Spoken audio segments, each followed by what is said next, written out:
బైబిల్లో దేవుడు రాయించట్లేదా? నా మాటలు కాదు, ప్రతి విషయం అందులో ఉంది.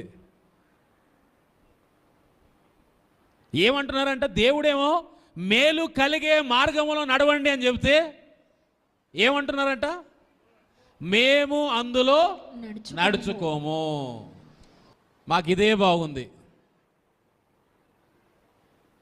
మాకు చింతలతో బ్రతకడమే బాగుంది, రోగాలతో బ్రతకడమే బాగుంది, ఏడుస్తూ బ్రతకడమే బాగుంది, బలహీనతలతో బ్రతకడమే బాగుంది, మా జీవితము పాపములోనే బాగుంది, అన్యాయములోనే బాగుంది, అక్రమములోనే బాగుంది, శరీర ఆ దురాశలలో జీవించడమే బాగుంది. అందుకే చాలామంది మేలుకరమైన మార్గంలో నడుచుకున్నాడంటే మేము నడుచుకోము.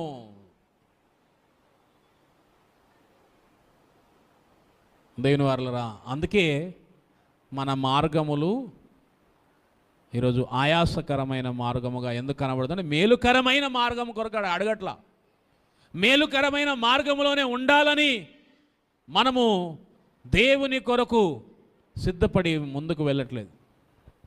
చాలామంది దేవుని మార్గం వద్దనుకుంటున్నారంట. అయ్యా వద్దు మాకు, ప్రార్థన అంటారు, వాక్యం అంటారు, రోజు ప్రార్థన చేయాలంట, రోజు వాక్యం చదవాలి, రోజు దేవుని సన్నిధికి రా